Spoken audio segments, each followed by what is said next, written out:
Welcome to my video real teaching. Arni Apriani, SMK Negeri 3 Kota Ternate. Oke, selamat pagi anak-anak. Pagi, Bu. Assalamualaikum warahmatullahi wabarakatuh. Waalaikumsalam warahmatullahi wabarakatuh. Bagaimana kabarnya hari ini? Alhamdulillah baik. Ada yang tidak masuk?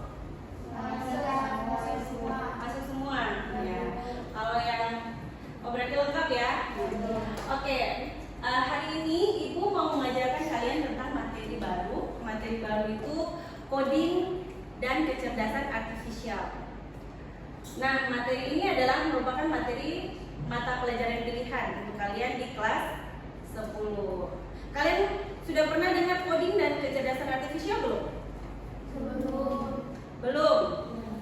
Nah, nanti kita akan belajar itu hari ini. Tapi sebelum kita belajar, Ibu mau kalian semua berdiri dulu. Kita ice breaking dulu. Oke, supaya belajar hari ini kalian bisa semangat dan kita mulai ice breaking. Nah, ice breakingnya seperti ini ya.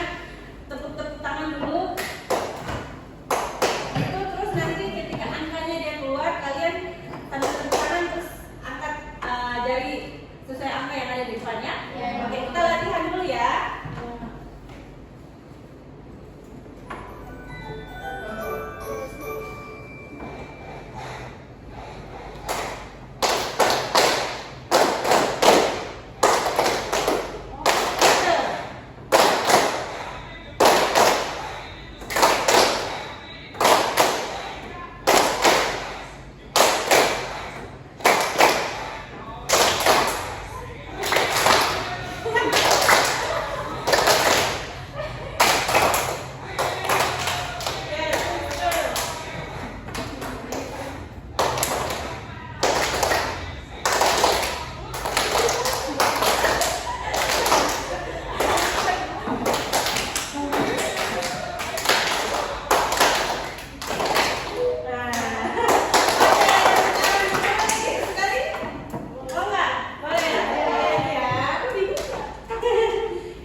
Jadi pagi-pagi kita sedang kotak dulu ya. Oke. Sekarang kita lanjut pada materi tentang mengenal dan berinteraksi dengan AI, sebuah perjalanan di dunia kecantikan. Tadi Ibu sempat tanya, kalian sudah pernah tahu tentang coding dan KA atau AI? Ada yang sudah pernah? Belum. Sebenarnya kalian tuh sudah pernah dan sudah sering pakai setiap hari. Tapi kalian tidak menyadari kalau itu adalah AI. Kalian biasa pakai ChatGPT? Nah, ChatGPT. Terus kalian biasa belanja di Shopee? Terus biasa order GrabFood? Atau Gojek? Terus bukan saja Gojek, biasa pakai ojek kan? Ojek online. Terus ada juga di HP kalian biasa buka ada Siri nggak? Kalau di iPhone tuh biasa ada Siri. Siri itu ketika orang tidak perlu menekan layar lagi, terus orang bilang coba buka Siri, tolong buka pesan WhatsApp misalnya. Siri tolong buka foto. Nah, dia akan membawa kalian ke situ. Itu adalah AI yang sudah biasa kalian pakai sehari-hari, ya. Jadi AI itu sudah kalian sering pakai di setiap hari. Misalnya tadi Shopee, Grab, biasa juga ada Grab, ada Maps kan. Nah, itulah kecanggihan AI. Kenapa kalian itu harus belajar AI? Kalian seorang kecantikan kok. Kenapa sih ibu kita harus belajar AI? Mungkin di beberapa di antara kalian ketika mendengar coding dan KA atau AI, kalian beranggapan itu kan pelajaran informatika, itu kan pelajaran komputer, kok kita harus belajar itu? Kenapa? Karena dunia kecantikan itu juga sudah berkembang, ya. Kita sudah memasuki fase di mana teknologi sudah sangat berkembang pesat. Kita semua sehari-hari sudah bekerja, sehari-hari kita hidup sudah berdampingan dengan AI, seperti yang kalian tadi sebut ChatGPT, ya kan? Kalian sudah pernah pakai kan? Ketika mengerjakan soal, mungkin ada kesulitan bisa tanya ChatGPT. Ketika ada yang tidak tahu, kalian mau tanya ChatGPT. ChatGPT ini apa sih? Gitu kan? Tolong kerjakan ini. Kalian sudah sering menggunakan itu kan? Nah, hari ini kita akan belajar itu, tapi kaitannya dengan dunia kecantikan.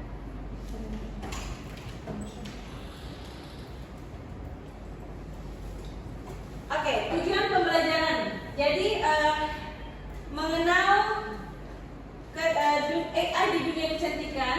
Ada dalam pertemuan pertama, kita bagi dalam 2 pertemuan ya. Pertemuan pertama itu kalian mampu menjelaskan konsep dasar AI, kemudian membedakan kecerdasan buatan versus manusia, dan mengidentifikasi contoh AI di industri kecantikan.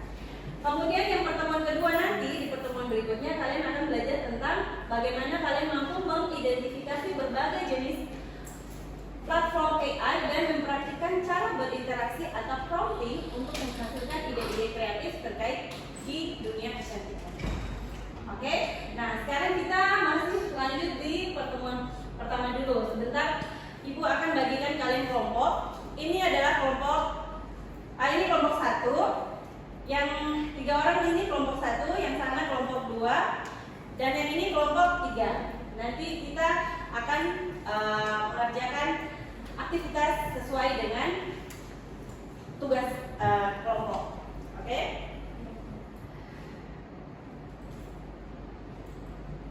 Nah, tadi Ibu sudah sedikit jelaskan apa sih itu AI. AI adalah ilmu dan rekayasa dalam menciptakan mesin cerdas, terutama program komputer yang cerdas. Secara praktis, AI adalah sistem yang didesain untuk melakukan tugas yang biasanya memerlukan kecerdasan manusia, seperti persepsi visual, pengenalan suara, pengambilan keputusan, dan terjemahan bahasa. Jadi AI ini yang menciptakan siapa? Manusia. Nah, manusia menciptakan sesuatu alat cerdas, mesin cerdas yang bisa mampu menyerupai dia punya pola pikir. Bedanya, kalau kita manusia punya keterbatasan. Kalau AI, kita masukkan program, kita masukkan data apa saja, dia bisa mampu menyimpan data itu sebanyak-banyaknya. Data yang menjadi database-nya dia itu ada di Google. Makanya kenapa kalian tanya apa saja dia tahu ya, karena database-nya itu ada di Google. Semua data-data orang-orang yang sudah pernah dimasukkan datanya, apapun, teori apapun itu dia kelola dan menjadi database-nya di situ. Kemudian ketika ada pertanyaan atau perintah dari kita memasukkan data, dia akan mampu membaca apa yang kita mau, apa yang kita minta. Kemudian dia keluarkan. Itu namanya output. Jadi proses kerja AI itu sama seperti proses bekerja komputer, manusia. Manusia seperti menyerupai komputer. Komputer menyerupai manusia. Jadi ada data yang kita masukkan, dia kelola, kemudian output atau hasil yang dia keluarkan, gitu ya. Nah, mungkin kalian masih bingung. Ayo kita nonton dulu. Apa itu AI?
sosial, rekomendasi musik atau film di aplikasi streaming, iklan produk pada e-commerce, rekomendasi dari virtual assistant seperti Google Assistant atau Siri, juga menggunakan AI untuk mempelajari dan menyesuaikan dengan aktivitas yang biasa kalian lakukan.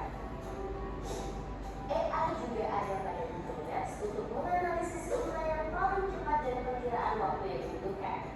Pada game online, AI dipakai untuk mengendalikan permainan bot dan membuat karakter serta grafis permainan menjadi lebih hidup dan realistis. Lalu, apa itu AI? AI atau Artificial Intelligence atau kecerdasan buatan adalah sistem yang memungkinkan mesin atau komputer untuk berpikir, belajar, dan melakukan tugas seperti manusia. Istilah AI muncul pada tahun 1956 dalam konferensi Dartmouth yang diinisiasi oleh John McCarthy, seorang ilmuwan komputer asal Amerika Serikat. Di antaranya ada 4 kecerdasan pada AI, yaitu searching, reasoning, planning, dan learning. Searching adalah teknik menemukan logika yang sistematis untuk mencapai suatu tujuan atau solusi. Contohnya AI pada Google Maps. Reasoning adalah teknik menarik kesimpulan berdasarkan fakta-fakta yang ada. Contohnya, AI pada aplikasi penunjang masalah penyakit. Planning adalah teknik memecah masalah kompleks ke dalam sejumlah operasi yang lebih sederhana. Contohnya, AI pada mesin perakitan kendaraan. Learning adalah teknik mengajarkan pola-pola data untuk mengembangkan pengetahuan. Contohnya, AI pada sistem mobil tanpa pengemudi. Lalu,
Gimana? Sudah paham? Jadi tadi ya sudah dijelaskan, AI itu ternyata kalian sudah sering menggunakannya di hari-hari kalian. Kalian juga pernah menggunakan filter Instagram, ya kan? Filter Instagram, dia bisa mendeteksi wajah kita, kemudian apakah kita sedang sedih, apakah sedang senang, kan ada tuh filter yang kelihatan kita, bikin kita jadi sedih, bikin kita jadi happy. Kemudian di Facebook, Meta bisa mendeteksi ini wajahnya siapa, terus nanti dia ketahuan, dia bisa mengetahui ini namanya siapa, tag namanya kita, ya kan, sesuai dengan deteksi wajah kita. Tapi secanggih-canggihnya AI, dia punya kekurangan, dia bisa privacy kita, data-data pribadi kita bisa disalahgunakan kalau kita tidak menjaga dengan baik. Dia juga bisa saja bias ketika misalnya dia membaca jenis kulit atau dia bisa bias karena ras tertentu. Ada kan orang yang berkulit hitam kan, kemudian apa lagi tadi, kemudian dia juga bisa bias karena misalnya teknologi otomotif tadi, dia kan bisa mampu membaca orang ini sedang mengantuk atau tidak dengan melihat mata kita kan, nanti misalnya dia tahu kita lagi mengantuk atau sedang menguap, dia membaca oh ini drivernya lagi ngantuk, dia bisa mengambil alih mengambil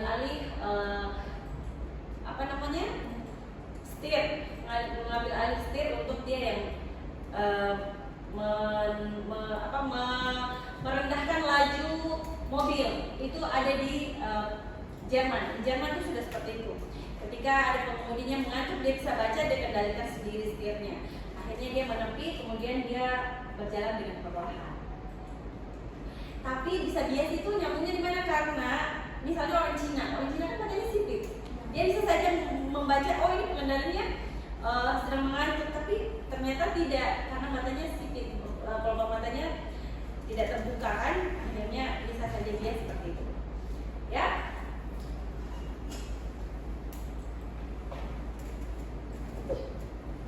Nah, AI versus kecerdasan manusia. Tadi kan kalian sudah lihat ya, kekurangan dan kelebihannya juga sudah dijelaskan ya. Bisa saja diam, bisa saja data kita diambil atau dihack. Kemudian apa lagi tadi? Masih ingat nggak?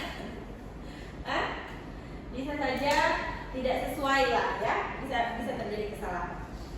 Nah, kelebihan dan kekurangan sebagai, kalau di dunia kecantikan berarti kita sebagai mua ya, makeup artist. Kelebihannya kita sebagai mua itu punya empati dan kalau AI itu kan dia nggak punya perasaan ya, dia bisa seperti kita tapi dia tuh nggak punya perasaan, dia nggak bisa merasa apakah dia tidak bisa menyentuh hati kita lah, gitu ya. Kalau kita kan bisa ya berdiskusi, tapi dia juga bisa berdiskusi. Kalian ngobrol sama ChatGPT kan seakan-akan kalian sedang berbicara dengan orang kan? Nah, coba kita baca di sini kelebihan dan kekurangan mua.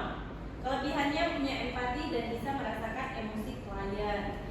Kemudian memberikan sentuhan personal dan kreativitas unik. Dapat beradaptasi langsung dengan kondisi tak terduga. Membangun hubungan dan kepercayaan dengan klien. Kekurangannya pengetahuan terbatas pada pengalaman pribadi.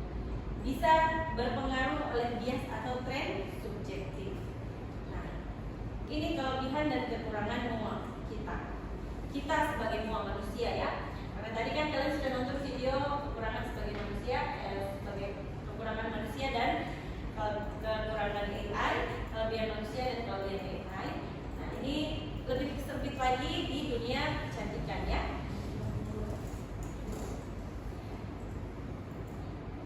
Nah, kalau AI, kelebihan dan kekurangan aplikasi AI bisa menganalisis data ribuan produk dengan cepat, memberikan rekomendasi objektif berdasarkan data, tersedia 24 jam tanpa lelah. Kalau manusia kan terbatas ya, kita bisa capek, bisa istirahat.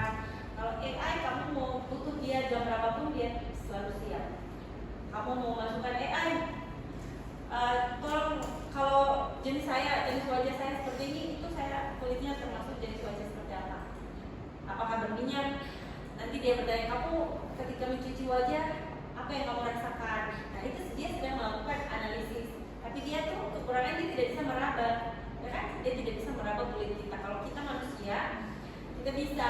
Nah tadi ya, kekurangannya tidak punya perasaan atau empati. Kualitas analisis bergantung pada kualitas data atau foto. Jadi dia hanya bisa membaca data kita melalui foto dan tanya jawab. Tapi kalau kita manusia menganalisis wajah atau kulit klien, itu kan kita melakukan anamnese juga ya, perabaan, kemudian wawancara. Nah, jadi dia lebih tajam hasil analisisnya, kita lebih tahu. Tapi kalau di aplikasi AI di dunia kecantikan ini kita tidak bisa menyerahkan semua keputusan pada dia. Kita hanya membuat dia menjadi alat bantu untuk kita menganalisis kulit klien. Misalnya kliennya masih di luar nih, kita masih janjian lah istilahnya ya.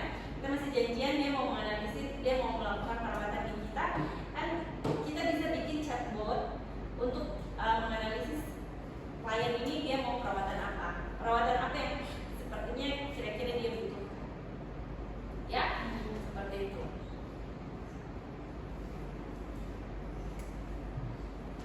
Jadi sekarang ibu mau bagikan kalian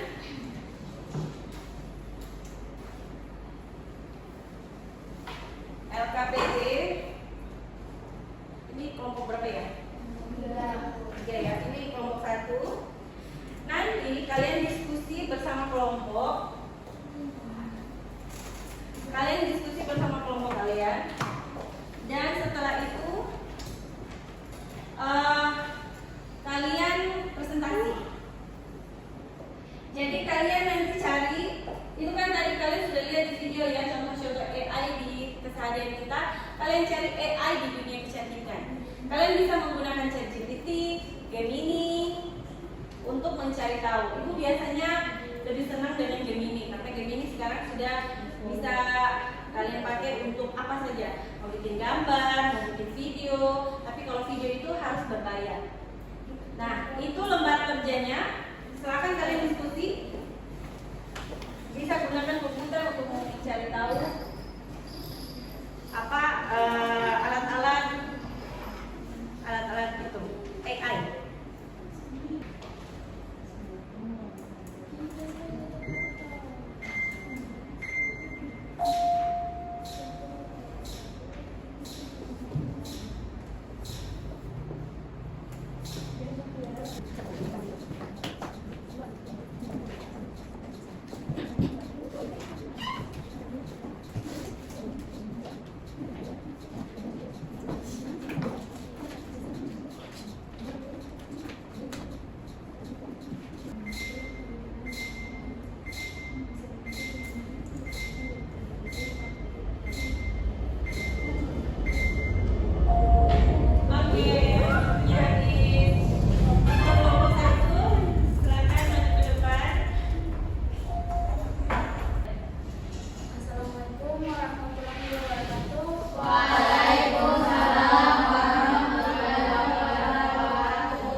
Bagi saya AI bukan sekedar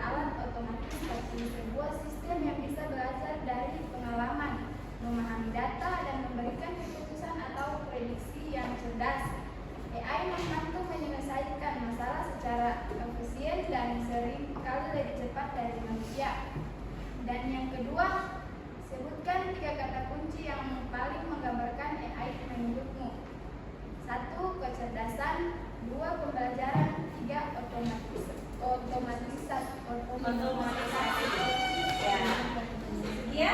Sekian, terima kasih. Wassalamualaikum warahmatullahi wabarakatuh. Waalaikumsalam warahmatullahi wabarakatuh. Ada tanggapan dulu.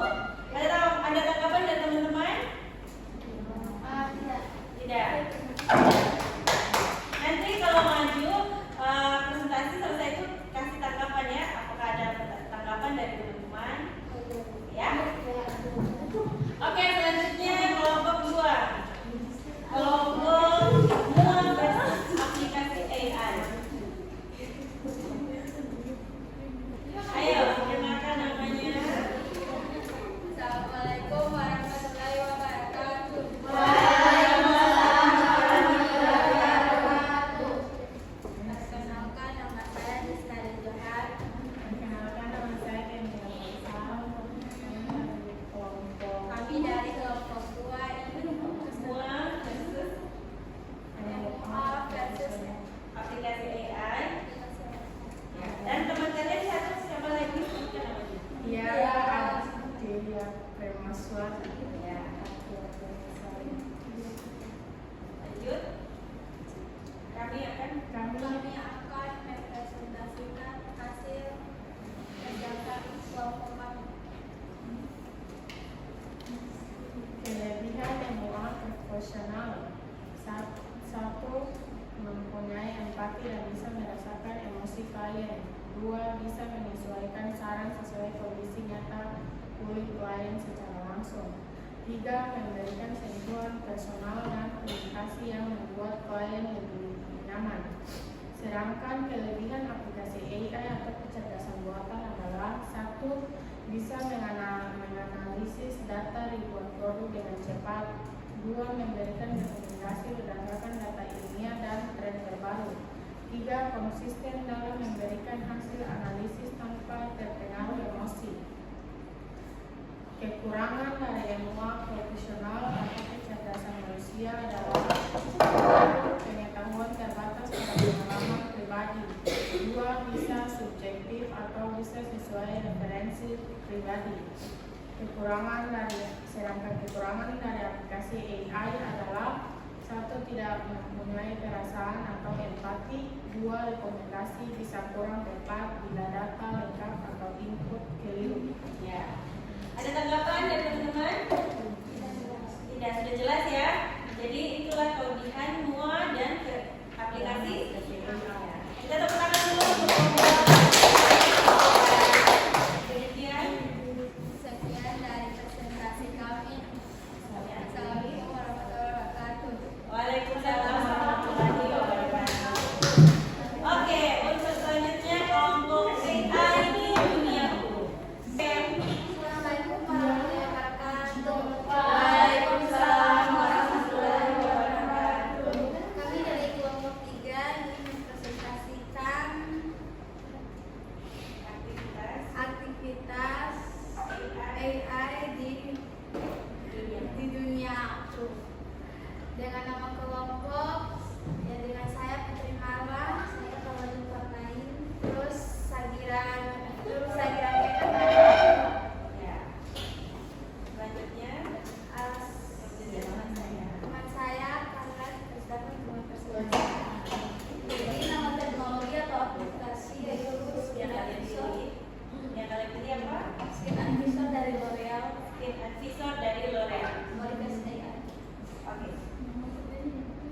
Fungsi cara kerja Morikes Virtual Try-On Kasih Technology. besar suara sedikit supaya teman-teman Cara bisa kerja dengar. Morikes Virtual Try-On Technology yaitu pemindahan wajah dengan AI, pemetaan wajah atau face mapping, penerapan makeup virtual, interaksi real time, dan rekomendasi produk.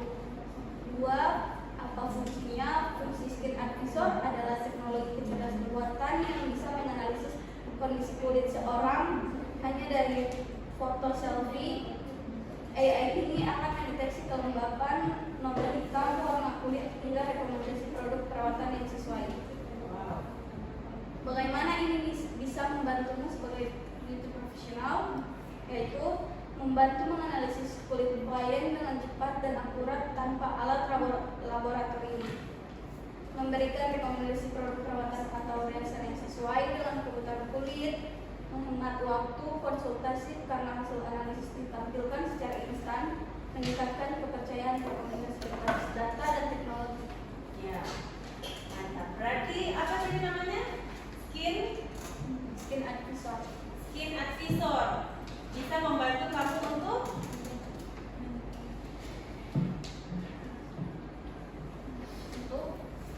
Teknologi yang bisa menganalisis kulit menganalisis kelembaban kulit ya, terus warna dan noda hitam. dan noda-noda hitam, kekurangan apa namanya masalah-masalah kulit. Oke, kita tepuk tangan dulu. Ya. Demikian. Demikian, terima kasih. Demikian presentasi kami dari terima kasih. Oke, tapi mau coba deh lihat nama itunya apa? Coba kita tes buka sama-sama di sini ya, karena ini juga barang baru buat ibu, jadi kita sama-sama belajar. Skin advisor dari L'Oreal.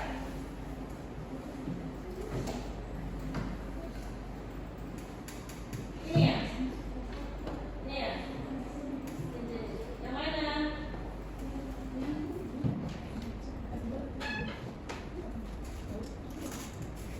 Oh ini jadi dia bisa mengecek jenis kulit kita, dia mampu melihat pigmentasi, kemudian kelembaban atau kekencangan kulit, kerutan, kilauan itu berminyak atau tidak dengan foto. Kalian sudah coba menggunakannya?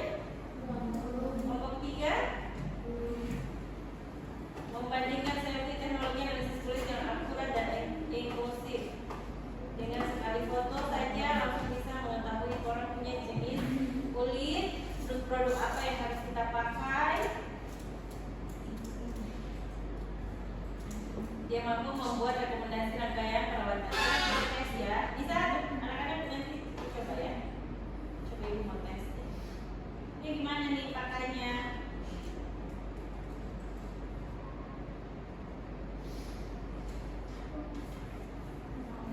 Oh ini mesti masuk dulu. Selfie tidak akan disimpan. Mendeteksi nomor 3 titik kunci. Nah ini ya, jadi ini adalah salah satu contoh aplikasi AI di dunia kecantikan yang mampu membantu pekerjaan kita dengan cepat dan dia juga bisa langsung merekomendasi kosmetik apa yang kita bisa pakai. Setelah dia tahu kita punya jenis kulit, permasalahan-permasalahan kulit, nanti dia mau rekomendasi ini produknya yang bisa kalian pakai. Kemudian tindakan apa yang nanti selanjutnya akan kalian lakukan untuk melakukan perawatan kulit. Oke, ada pertanyaan setelah pembelajaran hari ini? Apakah ada pertanyaan?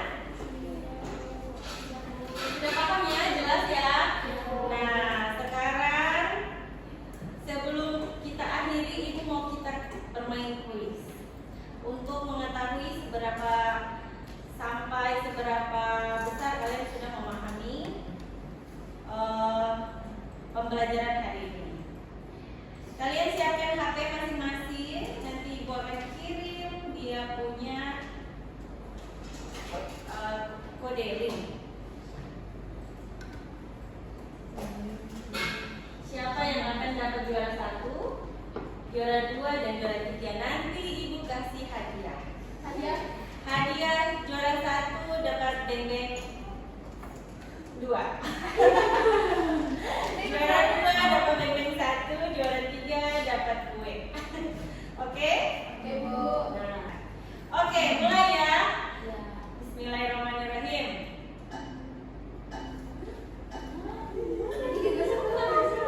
Oke, silakan.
nilainya masih rendah, nanti Ibu kasih remedial ya, untuk dikerjakan di rumah. Oke, nanti Ibu kirim ya.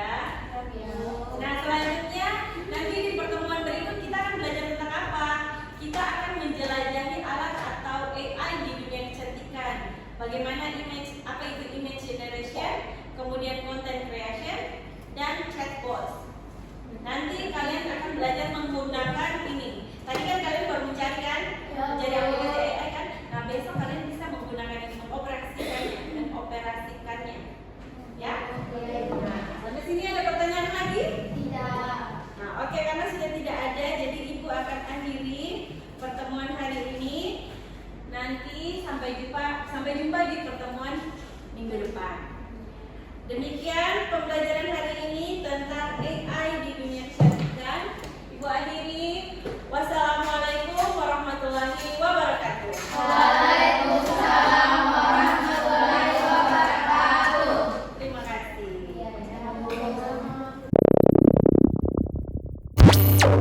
Thanks for watching.